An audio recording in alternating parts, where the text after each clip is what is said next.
நாளைக்கு தீபிகா படுகோன் கூட நடிக்கலாம், எத்தனை கை பண்ணிக்கலாம். நீங்க இங்க நயன்தாராலாம் நடிச்சுட்டேன், நான் நமிதானா நடிச்சாச்சு, அடுத்தது அங்க போனோம்.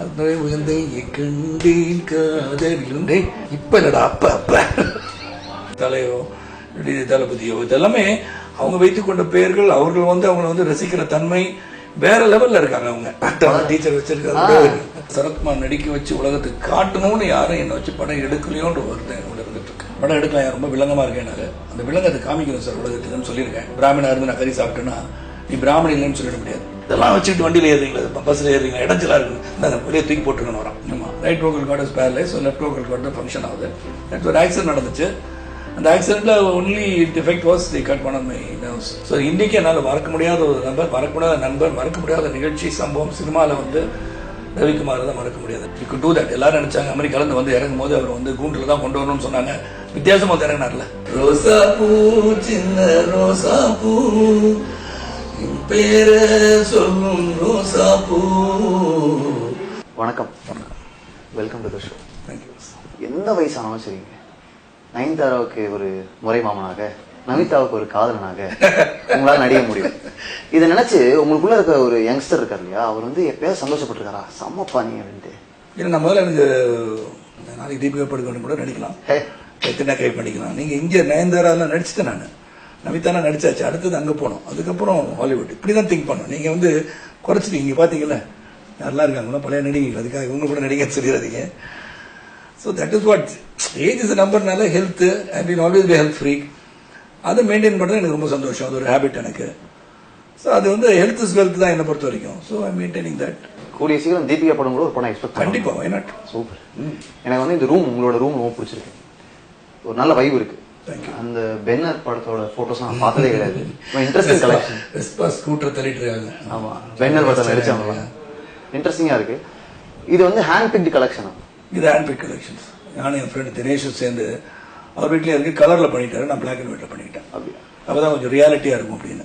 ஒரு விண்டேஜ் ஃபீல் இருக்கும். இதுல நீங்க இது ஹெரால்ட் ஃபிலிம், அங்க நம்ம புரட்சி தலைவர் மக்கள் திலகம், ரெண்டு பேருக்கு மர்மயோகி ஸ்டில் நினைச்சிருப்பீங்க. ஆனால் அது ஹெரால்ட் ஃபிலிம் தான். எம்ஜிஆர் ஒரு பாதிப்பு, இவரோட பாதிப்பு புரட்சி தலைவர் இருந்திருக்குன்றதான் என்னுடைய கருத்து. பாத்தீங்களா, இது டக்குன்னு பாத்தீங்கன்னா மர்மயோகி எம்ஜிஆர் நினைச்சிருப்பீங்க. நடுவுல உங்க போட்டோ இருக்கு. இவங்க மத்தியில நம்ம இருக்கணும்ன்றது அப்ப இருந்த ஒரு ஆசையா, எதிர்பார்ப்பா? ஏன்னா இந்த இதுல டோட்டலாவே சினிமா ஓரியன்ட் போது டைரக்டர் தினேஷ் சொன்னாரு, உங்க படத்தையும் அதில் போட்டுருங்க சார், இந்த தினேஷ் கலெக்ஷன் அப்படி இருக்கட்டும் அப்படின்னு. இல்ல அது கொண்டு சேர்த்துருங்கன்னு சொன்னார். அவருடைய செல்ஃபிஷ் காரணம் 1977 டைரக்ட் பண்ணாரு. ஸோ 1977 நாங்கள் போட்டு சரத்குமார் போட்டு பெஸ்ட் ஆக்டர் அது என் பையன் பண்ண வேலை. அவருடைய எண்ணத்துல அது அவர் இருந்திருக்கு, அவன் போட்டிருக்கான். எனக்கு பார்த்து யார் அதை கிறுக்கணும்னா கேட்டேன். உடனே அவன் ஒரே ஆள் எனக்கு தெரிஞ்சு அவர் தான் பண்ணிருக்க முடியும், வேற யாரும் தொட மாட்டாங்க. டாடி நான் தான் பண்ண daddy for me our best ஆக்டர்னா சரி ஓகேடா அப்படின்ட்டு. நானும் நினைச்சேன்னா யாரும் கிஃப்ட் கொடுத்துருக்காங்கன்னு நினைச்சேன். சூப்பர், செம்ம collection. It is very inspiring. Daily இதை பார்த்துட்டு அப்படி உட்காந்து வச்சுக்கோங்க. அடுத்த நாள் ஷூட்டிங் ஸ்பாட் போனால் தெளிவாக நடிக்கலாம். எல்லாம் இருக்காங்க பார்த்தீங்கன்னா, இன்னைக்கு இருக்கிற ஜாம்பவாங்க இருக்காங்க, சில பேர் இருக்காங்க, யங்ஸ்டர்ஸாக இருக்காங்க. வில் ஸ்மித்லாம் இன்னைக்கு பார்க்குற வில் ஸ்மித் வேற, அன்னைக்கு அந்த வில் ஸ்மித் வேற. இவ்வளோ படங்கள் பார்த்துருக்கீங்க, இவ்வளோ பேர், இவ்வளோ கலெக்ஷன்ஸ் இருக்கு உங்களோட ரூம்ல. உங்களை பொறுத்த வரைக்கும் உங்க வாழ்க்கையில் நீங்க பார்த்த படங்கள்ல ரெண்டு முக்கியமான படங்கள்லேருந்து ரெண்டு முக்கியமான சீன்ஸ் சொல்ல முடியுமா? ரொம்ப இன்ஸ்பைரிங் சீன்ஸ். இன்ஸ்பைரிங் சீன்ஸோட ரெண்டு படம் என்ன பாதிச்ச படம் சொல்லலாம். ரெண்டுமே எனக்கு ஆங்கில படம். தமிழ் படம் நிறைய என்ன பாதிச்சிருக்குன்னு சொல்லுவேன். தமிழ் படம் வாழ்வே மாயம் என்ன ரொம்ப பாதிச்ச படம். அது டுவர்ட்ஸ் எண்ட் கமல் சாரோட இந்த லாஸ்ட் சீன்ஸ் ரொம்ப பாதிச்ச படம். அது நான் சந்தோஷமா சொல்லுவாங்க. ஆனால் அந்த ஆங்கில படம் சொல்லும்போது ரொம்ப இதாக பார்த்தது ரீஇன்கார்னேஷன் ஆஃப் பீட்டர் ப்ரவுட் ஒரு படம். ரெண்டாவது ஜான் வான் நடிச்ச ஒடிசா ஃபைல். இது இந்த ரீஇன்கார்னேஷன் ஆஃப் பீட்டர் ப்ரவுட் பார்த்துட்டு நான் வீட்டுக்கு வரும்போது, ஐயோ திருப்பி செத்துட்டானே, இன்வெஸ்டிகேஷன் பண்ணி கண்டுபிடிச்சிருக்கணும் கொலையாளியே, மறுபடியும் அந்த கொலையாளி மறுபிரிவிலையும் கொண்டுட்டாங்க அவனை அப்படின்றது. ஏன்னா ஒரு ரீபர்த், அந்த ரீபர்த்ல ஆல்மோஸ்ட் அவன் வந்துட்டு இருக்க அந்த கனவுகளை வைத்து போறான் ஒரு ஊருக்கு. அந்த ஊர்ல தன் ஹஸ்பண்டை கொலை பண்ண ஒரு லேடி, அவன் டாட்டர் லவ் பண்றான்னு நினைச்ச பார்த்து எல்லா விஷயமும் என்னை பத்தி எப்படி தெரிஞ்சிருக்கு அவனுக்கு நினைக்கிறான். அவனுக்கு தெரியல ஹஸ்பண்ட் இப்படி தட்டுறது, இந்த மேனர்ஸும் இவனுக்கு இருக்கு ஏற்கனவே. குட் ஷாட் அப்படின்னு சொல்றது, இதெல்லாம் அந்த பாதிப்பு. ஒருவேளை ஒரு இன்வெஸ்டிகேஷன் ஆபீசரா இருப்பாரோ, என்னைக்கும் நான் செஞ்ச கொலையை கண்டுபிடிக்க வந்துட்டான்னு சொல்லி அதே இடத்துக்கு கொண்டு போய் அதே இடத்துக்கு போய் அதே மாதிரி கொண்டு வருவாங்க. எனக்கு ரொம்ப என்னடா அது உலகத்தில் உண்மைன்றது இல்லையா, கண்டுபிடிக்க போனவனு கடைசி இவனு கொண்டாங்களே அப்படி ரொம்ப நாளாக அதை பற்றி யோசனை பண்ணிட்டே இருந்தேன். அது ரொம்ப எனக்கு பாதிச்சது அந்த படம் ரீஇன்கார்னேஷன் ஆஃப் பீட்டர் ப்ரௌன். அதே மாதிரி Odessa file, the edge of the seat, pin drop silence அப்படின்னு சொல்லுவாங்க. நான் பார்த்தது வந்து தேவி பாரடைஸில் பார்த்தேன். உண்மையிலே பின் ட்ராப் சைலன்ஸ், மூச்சு விட்டு அவ்வளோ கேட்கும். அந்த படம் மட்டும்தான் உண்மையிலே ரியலி அவ்வளோ கிரிப்பிங்காக எட்ஜ் ஆஃப் த சீட் படம்னா ஒடிசா ஃபைல் தான். அதுதான் வே இட் வாஸ் டன், அந்த ஸ்கிரிப்ட் மூவ் ஆன விதம். ஸோ அந்த படம் ரொம்ப என்ன பாதிச்சது. இந்த புகைப்படங்களுக்கு நடுவில் எம்ஜிஆர் அவர்கள் புகைப்படம் இருக்கு, சிவாஜி அவர்கள் புகைப்படம் இருக்கு. இப்போ யங்ஸ்டர்ஸ் வந்து ரஜினி அவர்களுக்கும் கமல் அவர்களுக்கும் ரசிகர் மன்றங்கள் வச்சு சண்டை சச்சரவு, கட் அவுட், கலாச்சாரம் அதெல்லாம் இருந்து இப்போ வந்து தளபதி அப்படின்னு சொல்லிட்டு ஒரு பிராண்டிங் போயிட்டு இருக்கு. அப்போ எப்படிங்க இருந்துச்சு? அப்போல்லாம் எனக்கு தெரிஞ்சு ஐ டோன்ட் திங்க், நான்லாம் பெருமையாக சொல்வேன். அது வந்து இப்போ இருக்கிறது வேற, அதுக்கு அவங்களை குறை சொல்லணும்னு நான் நினைக்கல. என்னை பொறுத்த வரைக்கும் அப்போல்லாம் ஒரு விஜயகாந்த் சார் வந்து ஒரு ஸ்கிரிப்ட் கேட்குறான்னு வச்சுக்கோங்க, அந்த எனக்கு தெரிஞ்சவங்க பற்றி சொல்ல முடியாது. இந்த ஸ்கிரிப்ட் சரத்குமார் நல்லா இருக்குமே, ஒன்று எனக்கு ஃபோன் பண்ணி சரத் இந்த படம் நீங்கள் பண்ணால் நல்லா இருக்கும்னு சொல்கிற கலாச்சாரம் இருக்கானா எனக்கு தெரிஞ்சு இருக்காதுன்னு நான் நினைக்கிறேன். ஸோ அப்படி ஒரு ஃப்ரெண்ட்ஷிப்பை மெயின்டைன் பண்ண ஒரு காலகட்டம் உண்டு. இன்னைக்கு எல்லாருமே நடிகர்கள் ஒற்றுமையாக இருந்தால் கூட ரசிகர்கள் அதை ஏதாச்சும் ஒரு போராட்டத்துக்கு வந்து உருவாக்கிட்டே இருக்காங்களோன்றது என்னுடைய எண்ணம்.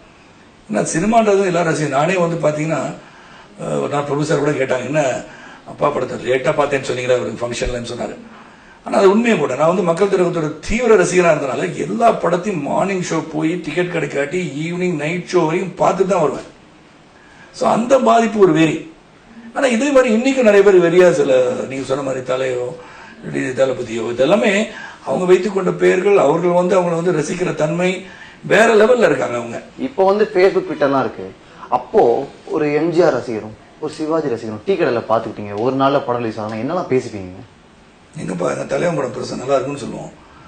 நம்ம தலைவர் நடிப்புன்னு அந்த கிட்ட நிற்குமா அப்படின்னு சொல்லி தான் வந்திருக்கும். அதுக்கு மேலே ஒரு ஆர்குமெண்ட் நடத்துதான், அதுக்கு மேலே ஒரு ஆர்குமெண்டே கிடையாது. அவ்வளோதான். வந்து ஸோ சரத்குமார் அப்படின்னு ஒரு யங்ஸ்டர் எப்போ டிசைட் பண்ண நம்ம வந்து ஆக்டிங்ல இறங்கணும்? நம்ம வந்து கல்லூரி நாட்கள்லேயே அந்த ஆசை வந்துடுச்சு. அது ஆசையாக மட்டும் தான் இருந்துச்சு அப்போ? இல்லை ஆசை தான், வெறும் ஆசை. எனக்கு எப்படின்னா மறுபடியும் புரட்சி தலைவருக்கு தான் பேசியாகும். ஆனால் அவரை போல வரணும்னு நினைச்சேன். சினிமாவில் வந்துடணும், சினிமாவில் வந்து அவரை மாதிரி வந்துடலாம் நினைச்சது தான். பட் அதுக்கான முயற்சி என்பதை நான் எடுத்ததே கிடையாது. சினிமாவில் இப்படி தான் போகணும், இவங்க போய் பார்த்தா நடிக்கலாம், அது யதார்த்தமாக நடந்தது என் வாழ்க்கையில். பல விஷயங்கள் யதார்த்தம், அதில் நடிப்பும் ஒரு யதார்த்தம் தான். ஸோ அப்படியே வந்து சினிமாவுக்கு வந்துட்டேன். ஒரு அக்கௌண்டண்டாக இருந்தேன், ஒரு ஃப்ரெண்டு கிட்ட தயாரிச்சுட்டு இருந்தார் தெலுங்கு படம். இதில் ஒரு கேரக்டருக்கு ஒரு யாரோ ஒருத்தர் வரல, என்னடா அப்படின்ட்டாரு. ஐயோ தெலுங்கு வராது, என்ன நடிச்சுமா நடின்னு சொல்லி டேரக்டர் சொல்லி நடிக்க வச்சிட்டார். So I came that first ஃபிலிமே சமாஜ் யூனிவர்சிட்டி தெலுங்கு படம் நடித்தேன். அதுக்கப்புறம் கண்ணதாசன் மீட் பண்ணாங்க, லேட் கலைவாணர் கண்ணதாசனை. அவர் கூட படம் எடுத்தேன். அப்படியே தென் டிராவல். உங்கள் முகத்தை நீங்கள் ஃபர்ஸ்ட் டைம் ஸ்க்ரீனில் பார்க்கும்போது இன்னும் பெட்டராக இருக்கலாமே நினச்சேன். பர்ஃபார்மன்ஸா இல்லை ஜென்ரலாகவே பொதுவாகவே இன்னும் பெட்டராக பண்ணலாம் போல இருக்கு. ஏன்டா கையை 4 தடவை பாக்கெட்டோட டென்ஷனாக பேசியிருக்கிய. So I learn from all my film that released. மற்றவங்களை பார்த்து கற்றுக்கொள்வது ஒன்று, என்னையே பார்த்து இதில் என்ன குறை இருக்குன்னு நம்ம பார்க்கணும். நல்லா பண்ணியிருக்கீங்க சார் சொல்லுவாங்க, நம்ம மனசுக்கு தெரியும்ல, பெட்டராக பண்ணிருக்கலாம், அந்த சீன் நடிச்சு பார்ப்பேன், இந்த மாதிரி பண்ணிருக்கலாமே, அங்கே மிஸ் பண்ணிட்டோமே இப்படிதான் நினைப்பேன். இப்போவும் கண்ணாடி முன்னாடி நடிக்கிற பழக்கம் அதான் பண்ணிதான் அவனை எல்லாரும் அதான் பண்ணும். பண்ணும்போது you get you know what are your other reactions. ஒரு தெரியாத ரியாக்ஷன்ஸ் கூட வச்சிருக்கலாம் நீங்கள். வித்தியாசமாக வந்து பண்ணுறது, அப்சர்விங் பீப்புள். பஸ்ஸில் போனாலும் சரி, ட்ரெயினில் போனாலும் சரி, ஃப்ளைட்டில் போனாலும் சரி, சில பேர் வந்து எப்படி இருக்காங்க, இப்போ பேப்பர் படிச்சுட்டு இருக்கான்னு வச்சுக்கோமே, படிச்சுட்டு எப்படி திருப்புறாங்க அந்த பேப்பரை. சில பேர் இப்படி திருப்புவாங்க, சில பேர் வந்து இப்படி திருப்புவாங்க, சில பேர் இப்படி பண்ணிட்டு இப்படி திருப்புவாங்க. So certain things I keep on வாட்சிங். ஸோ சிலது வந்து நம்மளால் அடாப்ட் பண்ண முடியும். அவங்க பேசுகிற ஸ்டைலு, நடக்கிற விதம் எங்கேயாவது யூஸ் பண்ணிக்கலாம். நடக்கிறதெல்லாம் சில இடத்துல வந்து லிம்ப் பண்ணி சில பேர் நடக்கிறலாம் பார்த்துருக்கேன். அப்புறம் சில பேர் வந்து குதிகாவில் தூக்கி நடந்து போயிட்டுருவாங்க, குதிரை போயிட்டு மாதிரி போயிட்டு இருப்பாங்க. அந்த மாதிரி நடந்து பார்த்துருக்கேன். பட் எந்த படத்தில் யூஸ் கேரக்டர் அமையணும்ல, எங்கே யூஸ் பண்ணுவோம் அங்கே யூஸ் பண்ணுவாங்க. தெலுங்கு வராதுன்னு சொல்லிட்டு உங்கள் ஃப்ரெண்ட்டை சொல்லியிருக்கீங்க. பட் இப்போ உங்களுக்கு நிறைய லாங்குவேஜ் தெரியுது. when did you realize இவ்வளோ லாங்குவேஜஸ் தெரிஞ்சால் ரொம்ப ஒரு சப்போர்ட்டாக இருக்கும் ஒரு ஆக்டருக்கு அப்படின்னு சொல்லிட்டு? இல்லை, எனக்கு வந்து ஒரு ஆப்டிடியூட் டு லேர்ன் இருந்தனால நான் வந்து பெங்களூரில் இருந்தனால கன்னடம் கற்றுக்கிட்டேன். That was necessity. நான் சைக்கிளில் போய் பேப்பர் போட்ட காலத்தில் வந்து பேசும்போது கன்வர்ஸ் பண்ணுறது கன்னடம் தெரிஞ்சால் தான் ஓரளவுக்கு ஈஸியாக இருக்கும். ரெண்டாவது அவங்க பேசும்போது நம்ம பாஷையாக பேசுகிறான், மொழியை பேசுகிறானோட ஒரு அந்யோன்யம் வந்துட்டு ஒரு சந்தோஷமாக பார்த்து பேசுகிறாங்க. அதை கற்றுக்கிட்டேன். அப்புறம் ஹிந்தி டெல்லியில் போனனால 4ஆம் கிளாஸ் வரைக்கும் படித்தனால அந்த சுற்றுப்புற சூழல் ஹிந்தி கற்றுக்க வச்சிருச்சு. அப்புறம் பார்லிமெண்ட் போனனால இன்னும் அதிகப்படுத்திடுச்சு அது. அப்புறம் தெலுங்கு படம் நிறைய நடித்தேன். ஸோ டைலாக் பேசி பேசி பேசி தெலுங்கில் வார்த்தைகள் தெரிஞ்சுக்கிட்டேன். அப்புறம் பேச ஆரம்பித்தேன். அப்புறம் தப்பாக பேசுனா கூட கரெக்ட் பண்ணுவாங்க, அதை வந்து கரெக்ட் பண்ணிவிட்டு பேச ஆரம்பிச்சிட்டேன். அப்புறம் கன்னடம் பேசுவேன், மலையாளம் பேசுவேன், தெலுங்கு பேசுவேன், தமிழ் பேசுவேன், ஹிந்தி பேசுவேன், இங்கிலீஷ் பேசுவேன். ரஷ்யன் சர்டிஃபிகேட் பண்ண ஆனால் பேசுறதுக்கு ஆள் அந்த மொழி தெரியாமல் போச்சு. ஓ இப்போ டச் விட்டு போயிடுச்சு ரஷ்யன். ஆமாம், நான் சர்டிஃபிகேட் பண்ணேன் ரஷ்யன் கல்ச்சர் ஹவுஸில். எப்பவுமே எல்லாருக்கும் ஒரு எண்ணம் உண்டு, ஒரு லாங்குவேஜ் நமக்கு அறிமுகம் ஆகுதுன்னா அது வழியாக புத்தகங்கள் இருக்குது, புத்தகங்கள் வழியாக கலாச்சாரங்கள் இருக்குது. இவ்வளோ லாங்குவேஜ் உங்களுக்கு தெரிஞ்சிருக்கு, எல்லா லாங்குவேஜுமே புக்ஸ் படிப்பீங்களா? எல்லா லாங்குவேஜும் புக்ஸ் படிக்கிறதுக்கு வாய்ப்பு இல்லை எனக்கு. முந்தி வந்து ஒரு ரேஷியஸ் ரீடராக இருந்தேன். நிறைய புத்தகங்கள் எது கிடைச்சாலும் படிப்பேன். இப்போ ரொம்ப ஏதாச்சும் படிக்கணும்னா அதில் வந்து கூகுள் பண்ணி பார்க்குறதோட நின்று போயிடுது. ஸோ படிக்கிறதுக்குன்றது ஒரு சில புத்தகங்கள் வந்து படிப்பேன். ரீசெண்டாக வந்து ரமேஷ் அருணாச்சலம் ஃப்ரெண்ட் ஒருத்தர் வந்து அமெரிக்கன் எலெக்ஷன்ஸ் பற்றி எழுதியிருந்தார், அதை கொஞ்சம் படித்தேன். How money was used in American elections also. So that interested me. Money நம்ம நாட்டில் தான் பணம் யூஸ் பண்ணுறாங்கன்னா அமெரிக்கன் எலெக்ஷன்ஸ் யூஸ் பண்ணாங்க அப்படின்னும் போது எப்படிலாம் யூஸ் பண்ணாங்க, ஏற்கனவே வந்து அவங்க ஃபண்ட் ரேஸ் பண்ணுறாங்க, அதை போக எப்படி மணி வாஸ் யூஸ்ட் அப்படின்றது படிச்சுப்பேன் அந்த புக்கு. அது மாதிரி எது கிடைச்சாலும் படிப்பேன். அது புத்தகமாக இருந்தாலும் மேகசினாக இருந்தாலும் சரி, பேப்பராக இருந்தாலும் சரி, ஏதாச்சும் ஒரு செய்தி எங்கேயாச்சும் கிடைக்கும், அதனால் படிப்பேன். ஜென்ரல் நியூஸ் பேப்பர் படிச்சுப்பேன். அது புக்ஸ் வந்து birds of prey last time படித்த புக் மறந்துட்டேன். என்னோட புக் இன்ட்ரெஸ்டிங் புக் ஒன்று படித்தேன். இந்த மாதிரி சில புத்தகங்கள் படிப்பேன். 2 படங்கள் சொன்னீங்க இல்லையா உங்களுக்கு ரொம்ப பாதித்த படங்கள்னு சொல்லிட்டு, புக்ஸ்னா அது சொல்லுவீங்க? புக்ஸ் த பேன் ஒரு புக், அர்விங் வாலஸ் ஒரு புத்தகம். தென் ஃபவுண்டன் ஹெட் எனக்கு பிடிச்ச புத்தகம்.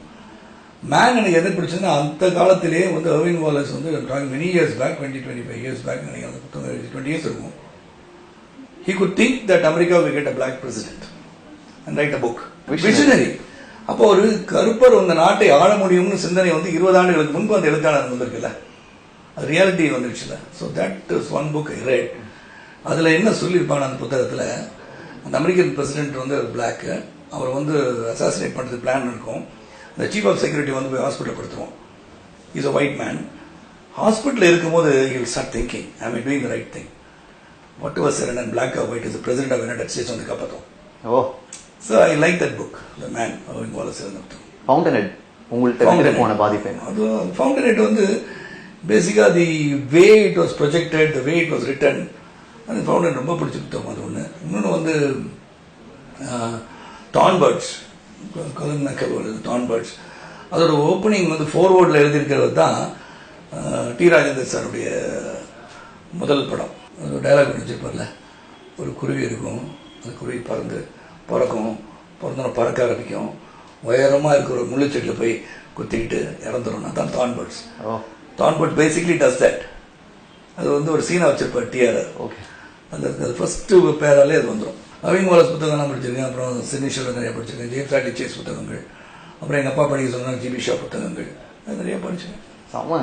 இவ்வளோ சீரியஸான ஒரு ரீடர், நிறைய ஐடியாலஜிஸ் இருக்கு, ஹியூமர் சென்ஸ் ஒண்டர்ஃபுல்லாக ஒர்க் அவுட் ஆகுதுங்க உங்களுக்கு. அது எப்படி? அது அப்படியே இருக்கு. ஆனால் பல பேருக்கு அது தெரியறது இல்லையே. சரத்குமாரை பார்த்து ஐயோ அஜானுபான உடம்பு, கிட்ட போனால் அது முறைப்பாரோ அடிப்பாரோ இப்படி நினைச்சவங்க தான் நிறைய பேர். அப்படியா? என்ன மெனி பீப்புள் எனக்கு பார்த்தீங்கன்னா நீங்கள் ஃபர்ஸ்ட் இம்ப்ரெஷன் அதான் வந்திருக்கு நிறைய பேருக்கு. இவர்கிட்ட போய் பேச முடியுமா, இவர் பேசினா கோச்சுக்குவாரா, இப்படி ஏன்னா அந்த உருவ அமைப்புன்னு நினைக்கிறேன். இல்லை சீன்ஸ்லாம் உங்களுக்கு வைக்காம இருக்காங்களா இனிஷியல் ஸ்டேஜஸ்ல? இல்லை, இனிஷியல் ஸ்டேஜஸ் வந்து காமெடி சீன்ஸே இருக்காது. பற்றி எல்லாமே சீரியஸ் அடிச்சடி வெட்டு குத்துற மாதிரி ஆகிப்போச்சு. So later on only it all developed.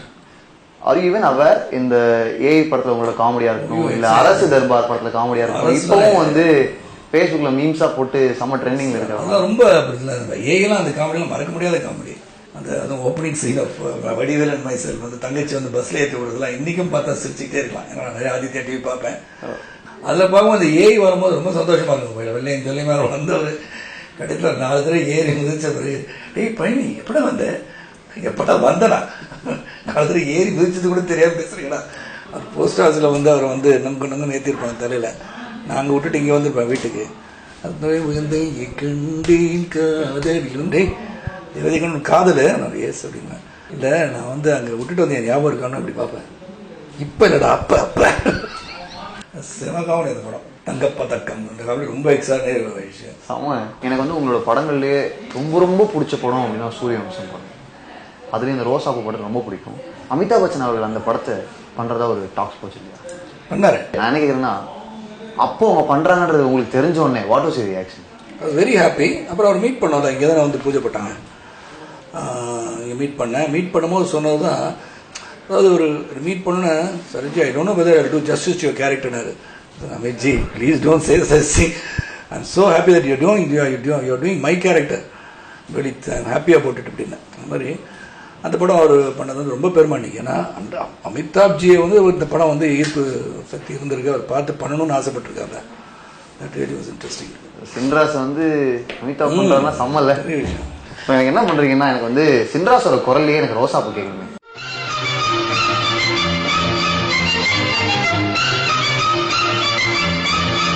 ரோசாப்பூ சின்ன ரோசாப்பூ பேர சொல்லும் ரோசாப்பூ காற்றில் ஆடும் தனியாக.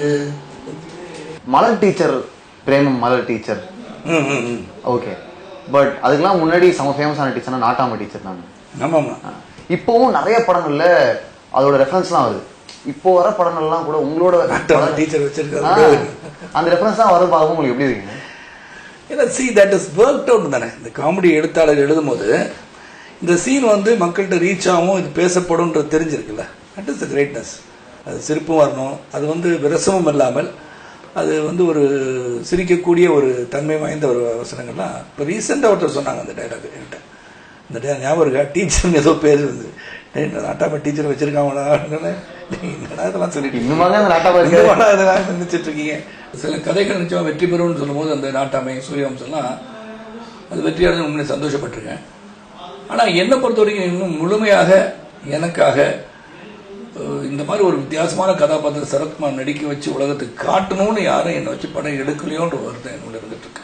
இப்போ வரைக்கும் இருக்கு கண்டிப்பா. ஏன்னா ஒரு லிமிடேஷன்ஸ் இவ்வளவுதான், இந்த மாதிரி தான் படம் நடிப்பாரு, இந்த மாதிரி தான் நடிப்பாரு, வேட்டி சட்டை போட்டு கிராமத்தில் நடிப்பாரு, இப்படி படம் இப்படி நடிப்பாரு அப்படின்னு ஏதோ டிட்டர்மின் பண்ணிட்டாங்களோ என் படங்களை வச்சுன்றது என்னுடைய கருத்து. Whether we can exploit in this manner யார் படம் எடுத்திருக்காங்களான்னு கேட்டால் இது வரைக்கும் இல்லைன்னு தான். அதுக்கான வாய்ப்புகள் உருவாக்கி கொண்டு இருக்கின்றேன், உருவாகும் நினைக்கிறேன். தீபிகா படம் நடிச்சிருவோம், அதனால அது பெரிய உருவாக்கல் கிடையாது. இல்ல அது நீங்க அந்த படத்துல அவங்க யூட்டிலைஸ் பண்ணிக்கலாம்னு சொல்லுங்க. ஆமா, அது வந்து நடிக்கணும்னு வந்துட்டு இப்போ வந்து once again you will come back like Amitabh Bachchan ji came back. இது நத்திங் லைக் சைக்கிளோட பெடல் மாதிரி தான் லைஃபே. ஒரு பெடல் மேலே இருக்கும், ஒரு பெடல் கீழே போயிடும், இந்த பெடல் மேலே வரும், அந்த பெடல் கீழே போயிடும். என்னை பொறுத்த வரைக்கும் there will be an opportunity which will be coming. I am working towards that.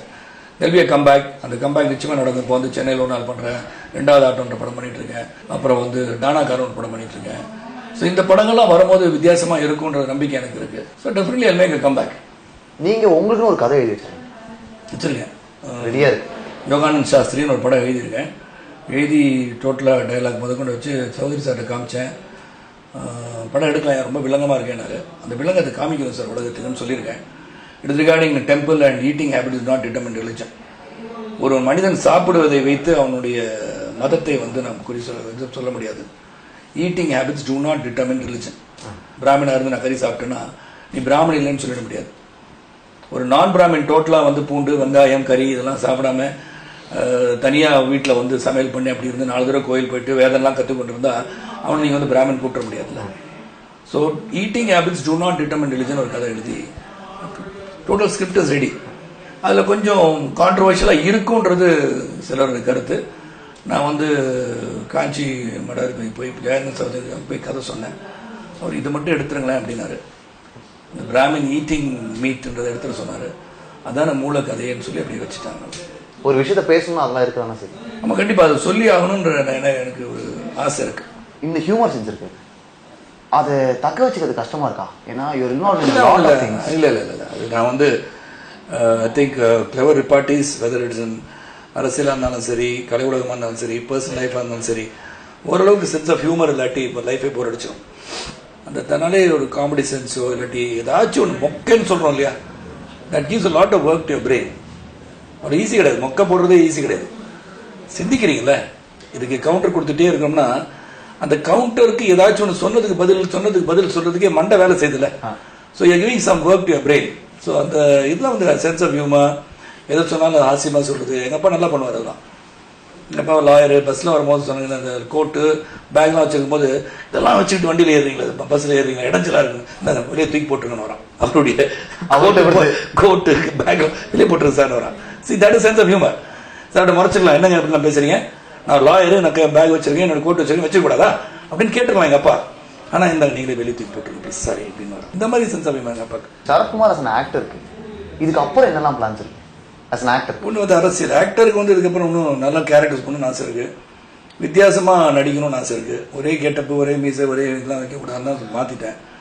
அது வந்து வெளியே வந்து முதல்ல நல்லா இருக்குமா நல்லா இருக்கான்னு நினைச்சேன். Everybody Singh like my beard now. So பார்த்தீங்கன்னா ஒரு 6 படம் கண்டிப்பாக அந்த பியர்டில் தான் நடிச்சிட்டு இருக்கேன். ஸோ அது வந்து it started thanks to GV Prakash. அவர் படத்தில் தாடி வைக்க ஆரம்பித்தேன், கண்டினியூ ஆயிடுச்சு. அப்படி ஜாலியான கேரக்டர்ஸ் பண்றதுக்கு யோசிக்கிறீங்க? இல்லையே, நாளைக்கு தயாரிங்க, நான் ரெடியாக இருக்கேன், வந்துடுறேன். நான் தயாரிக்கிறது இல்லை. சரி, என்ன சரின்னு சொல்றீங்க? நீங்க தயாரிச்சா நடிக்கிறேன்னு சொல்றேன். அப்படி இல்லை, பார்ட்டி பாலிடிக்ஸ் அதெல்லாம் இன்வால்வ் ஆகும்போது நம்ம கொஞ்சம் சீரியஸான ரோல்ஸ் தான் உங்களுக்கு வருதா? அப்படிதான் ஒன்றும் கிடையாது, அப்படிதான் நினைக்கிறேன். அவனை நினைச்சிருவாங்கன்னு நினைக்கிறேன். சார் வந்து ஒரு பொலிட்டிக்கல் லீடரு, ஒரு பாராளுமன்ற எம்பியாக இருந்தார், பாராளுமன்ற உறுப்பினர், அப்புறம் சட்டமன்ற உறுப்பினர், ஒரு கட்சி தலைவர். இவர் வந்து அவங்களுக்குள்ள ஒரு ஜியாகிரபி பண்ணிக்கிறாங்கன்னு நான் நினைக்கிறேன். இது வந்து அவர் பண்ணால் நல்லா இருக்குமா, சொன்னால் நல்லா இருக்குமா அப்படின்னா சில சமயங்களில் ஒரு அளவுக்கு சில டைலாக்ஸ் என்னென்னு சொல்ல முடியாதுன்ற நிர்பந்தம் வந்துடும். ஏன் சார் கொஞ்சம் மாற்றலாமே, தப்பாக தெரியுது என்று சொல்ல வேண்டிய அளவு வரலாம். அதனால சில கதைகள் வந்து எனக்கு சொல்லாமல் இருக்கலாம்.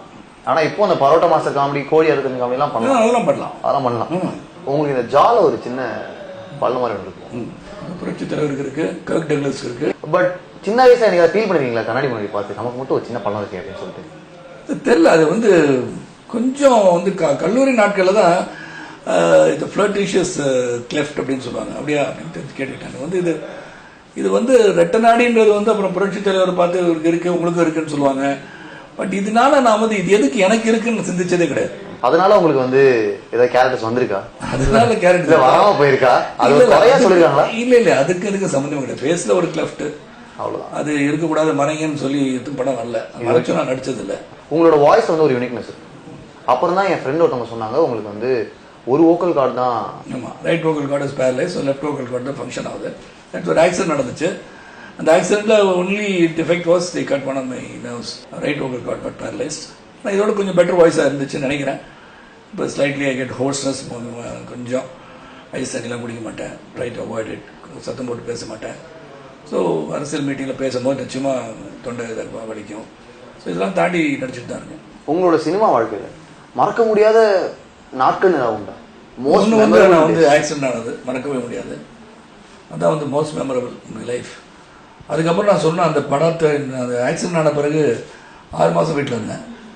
அந்த 6 மாத காலத்தில் வந்து பல பேர் என்கிட்ட வந்து முன்பணம் கொடுத்திருந்த தயாரிப்பாளர்கள், இதோட சரத்குமார் வந்து அவ்வளோதான் ஆக்ஷன் சீன் பண்ணக்கூடாதுன்னு சொல்லியிருக்காங்க, சைக்கிள் ஓட்டக்கூடாதான், குதிரை ஓட்டக்கூடாதான், ஜம்ப் பண்ணக்கூடாதான், அதெல்லாம் பண்ணிட்டாங்க. ஸோ இனிமே அவர் எப்படி நடிப்பார், நடிக்க மாட்டான்னு சொல்லி அட்வான்ஸ் வாங்கிட்டு போனவங்க நிறைய பேர்.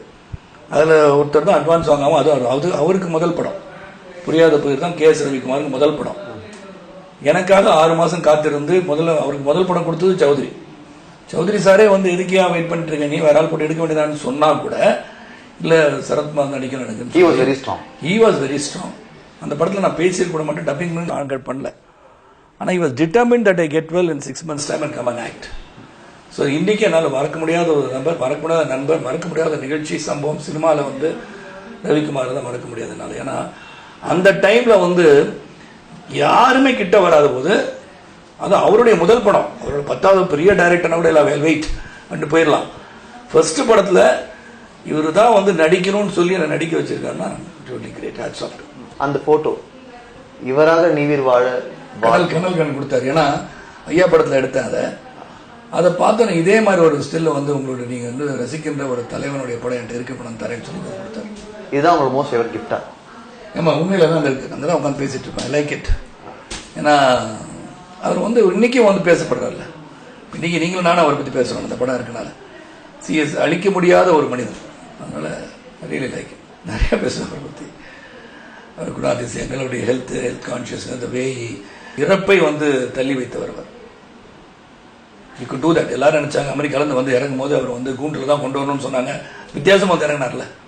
த will power to survive was there. மரணத்தையும் தள்ளி வைத்து ஒத்துவிக்கக்கூடிய ஒரு சக்தி வாய்ந்த மனிதனாக வாழ்ந்தவர். ரொம்ப நன்றி. Thank you. Nice talking to you. Thanks a lot. Thanks. And நீங்கள் நினச்ச மாதிரியே சரத்குமார் அப்படின்ற ஒரு ஆக்டர் ரொம்ப புதுசாக அவரோட பவுண்டரிஸ்லாம் உடச்செறிஞ்சு எங்களுக்கு காமிக்கிற மாதிரி ஒரு படம் கூடிய சீக்கிரம். கண்டிப்பாக நீங்களாம் இருக்கும்போது கண்டிப்பாக நடக்கும். நன்றி, வணக்கம். நம்மளோட ப்ரீவியஸ் எபிசோட் ஆஃப் பிஹைண்ட் மாத்தியோஸ் மாதவன் கீழே சக்தீஸ்வரன் PS 17.17ல அந்த டைம் கோட்ல டைட்டில் சம்பந்தமான விஷயங்கள்லாம் இருக்கு அப்படின்னு சொல்லிட்டு போட்டாரு. அதை வந்து 80 பேர் லைக் பண்றாங்க. கீழே வந்து தேங்க்யூ நண்பான்னு சொல்றாங்க. இவர் ரிப்ளைக்கு தேங்க்யூ நண்பான்னு சொல்றாரு. செமையா டிஸ்கஷன் போகுது. நான் இப்போ வந்து நன்றி சொல்லிக்கிறேன். யாருக்காக? அந்த 80 பேர் லைக் பண்ணாங்க இல்லையா, அவங்களுக்காக. சூப்பர் ஃபாஸ்டா நீங்க டைம் கோட்லாம் போட்டுருக்கீங்க. அந்த 80 பேர் ஹெல்ப் பண்ணுவீங்க பாருங்க. நன்றி, thank you. Mister Ramkumar 1 like is equal to 1 year, how much age ஆம் ஐ அப்படின்னு ஒரு கேள்வி கேட்டிருந்தாரு. அந்த கமெண்ட்டை வந்து ஒருத்தவங்க லைக் பண்ணிருந்தாங்க. மிஸ்டர் ராம்குமார் இப்ப உங்களுக்கு வயசு 1 ஆயிடுமா? என்னங்க நீங்க படத்தை பத்தி பேசலாம், இன்டர்வியூ பத்தி பேசலாம், அந்த இன்டர்வியூல என்னெல்லாம் பேசணுமோ அந்த கண்டென்ட் பத்தி பேசலாம், அதெல்லாம் விட்டு இப்படி ஒரு கமெண்ட் போட்டீங்களேங்க.